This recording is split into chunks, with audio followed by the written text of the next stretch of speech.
All right, Steelers Nation, we are back with another update. And this one comes straight from the heart of the organization. The moment Mike McCarthy was hired, the questions started pouring in. And now we finally have Dan Rooney's first public remarks since the hiring, but the way it was delivered through the team's official website and in a very controlled format left a lot of fans feeling underwhelmed. It felt like a carefully curated message rather than a real conversation. And I have to admit, it raises a few concerns about whether we'll ever get a true, unfiltered chance to hear from Rooney in a proper press setting. Bob Labriola, who has been associated with the Steelers for what feels like forever, was the one who conducted the interview and posted it in a kind of semi-commentary style. He asked the questions, and Rooney answered, but it came off more like a staged statement than a genuine interview, and if I'm being honest, it makes me wonder if this is the organization's way of avoiding open media scrutiny throughout this entire coaching search process. That's something I hope I'm wrong about, but it certainly gives that impression. One of the first things that stood out to me was Rooney's explanation for why the interview process ended so abruptly. He said they brought in 3 candidates for in-person interviews: Brian Flores, Mike McCarthy, and Anthony Weaver. After those meetings, they decided McCarthy was the man for the job and offered him the position that Saturday. That explanation is going to leave a lot of people unsatisfied, especially those of us who felt the Steelers could have gained so much by meeting with the Rams candidates, Chris Shula and Nate Scheelhaase, particularly since the Rams were still playing in the NFC Championship at the time. Here's the thing, even if the Steelers were convinced McCarthy was the right choice, it would have made sense to at least spend the time with Shula and Scheelhaase. They were clearly busy, focused on the championship run, but that was precisely the moment to learn from them. Rooney himself acknowledged that Dan Rooney, the heir apparent in football operations, sat in on all interviews, both virtual and in person. That means he was involved from the beginning, and if we're being realistic, the only way to truly evaluate these young candidates would have been through a full, in-person process. A virtual interview just doesn't cut it, especially when the other candidates are deep in a playoff run and fully focused on their own team. Another key topic that came up was Aaron Rodgers. Rooney's comments on that front were clear. The decision to hire McCarthy was based on the belief that he is the right coach to lead the Steelers toward a championship, and Rodgers' future was not a significant factor. Rooney said they don't know what Aaron's plans are right now, and that did not weigh heavily in the decision. The door remains open, but they need to sit down and see if it makes sense. That meeting will likely happen in the next month or so, but the coach was chosen because he fits the team's vision, not because of any potential quarterback reunion. I agree with that approach. Regardless of what anyone thinks about Rodgers' performance or how he handled his situation, the reality is that building a team around a 42-year-old quarterback cannot be the plan anymore. It is time to move forward, and if the Steelers want to get back to championship contention, they have to focus on the future, not the nostalgia of past glory. That said, Rooney did say something that I found particularly encouraging, and it was a line I had been hoping to hear. He hesitated to say that quarterback development is the #1 priority, but he did admit that after finding the right coach, developing a quarterback should be high on the list. He made it clear that sooner or later, the Steelers will be working with a young quarterback, and McCarthy's ability to develop the next signal caller is important. That is a big statement because it signals a shift in philosophy. It suggests that the Steelers are not only thinking about immediate results, but also about building a sustainable future. The organization has been criticized for being too stuck in the past, too loyal to tradition, and too slow to adapt. But this comment gives hope that they might finally be willing to invest in the next era of Steelers football. Still, the part about the quarterback room raised some eyebrows. Rooney relayed McCarthy's assessment, saying McCarthy likes Will Levis and sees tremendous upside in him. He also said McCarthy believes Mason Rudolph can be a contributor, and that they need to sit down and see where Aaron fits in if he decides to come back. The bottom line is that McCarthy seems comfortable with the current quarterback room, and he sees potential in the young quarterback already on the roster. Now, I am not saying McCarthy is lying, but when you are in that position, you are not going to openly say that a player on the roster has no chance. That is just common sense. But even if it is just a formality, it is still reassuring to hear that he sees potential in the young quarterback. Another interesting point was Rooney's comments on McCarthy's immediate focus.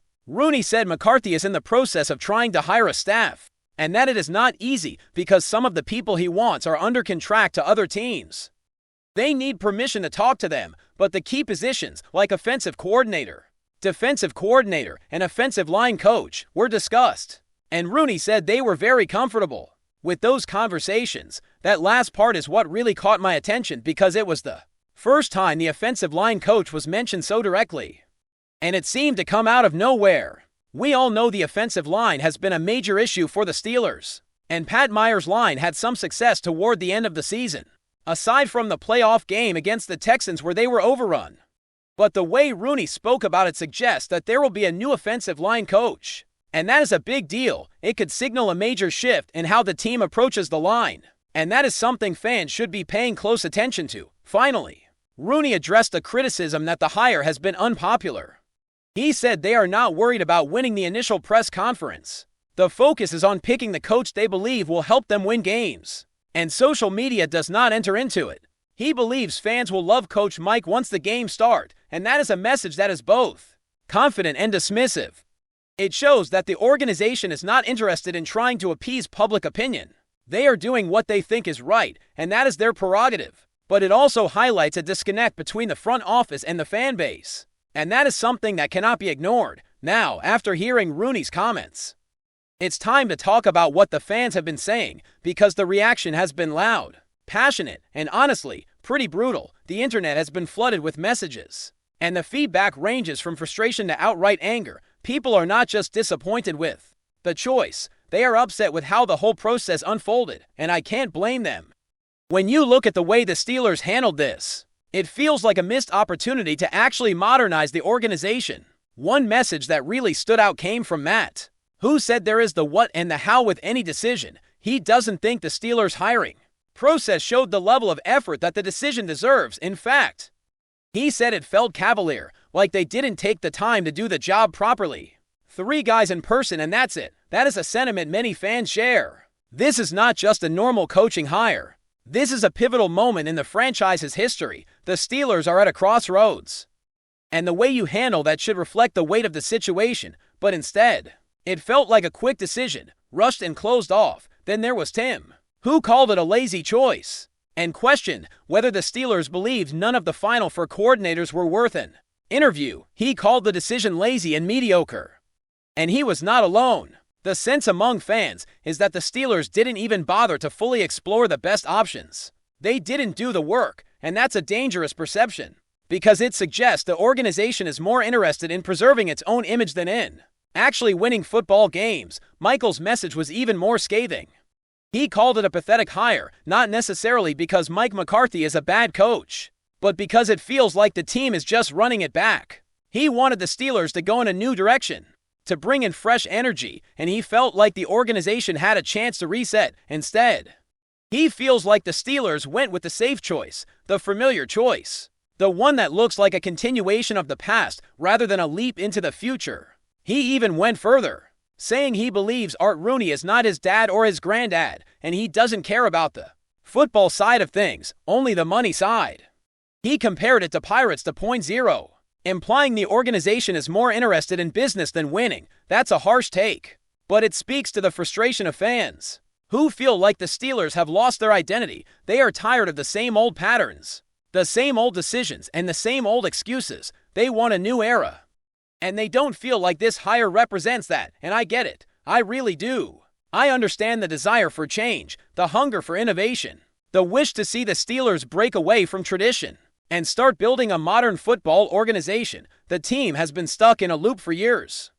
They have clung to their past success like a security blanket, and it has held them back. This is not just about one coach. It is about the entire approach, the entire philosophy, the entire culture of the franchise. At the same time, I want to be fair. I want to keep an open mind, because we are still at the beginning of this process. I have said before that I don't like the way the process was handled, and I don't like how it was cut short. But I also know that you cannot judge the outcome until you see how the team is assembled, especially when it comes to the coordinators. The people McCarthy hires for those roles will say a lot about the direction the team is going, and that is where the real evaluation begins. In the broadest sense, the Steelers had a chance to hit a reset button. And I felt like they needed it. They have needed it for a long time. But there was always a sense that this scenario would have something to do with proving that their way is right. They want to show that the Steelers' traditional approach is still valid. If they brought in young, innovative coaches from the Rams or 49ers, it would challenge that identity.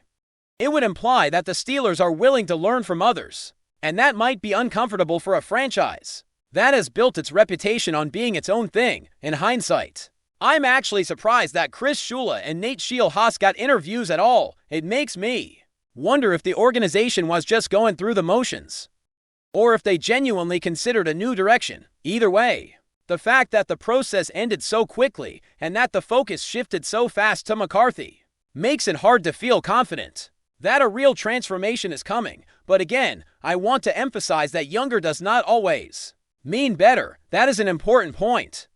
Innovation and creativity can come from anywhere, but it is true that younger coaches tend to bring more imagination, more willingness to think outside the box, and more energy. As you get older, you become more set in your ways. The borders of the box become hardened, and that is what many fans fear will happen with McCarthy.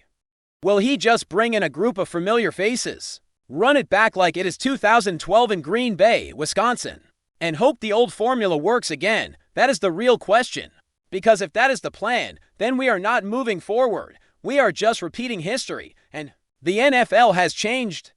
The game has changed. Teams are innovating at a rapid pace, and the Steelers cannot afford to stay stuck in the past. The offense needs creativity, and the defense needs adaptability. The whole organization needs a fresh perspective. That is why the coordinator hires matter so much, and I think that is why the reactions have been so strong. Fans are not just upset about McCarthy, they are upset about what his hire represents. They are worried that it is a sign the Steelers are going to continue doing things the same way, that they are going to rely on nostalgia and familiarity instead of embracing a new era.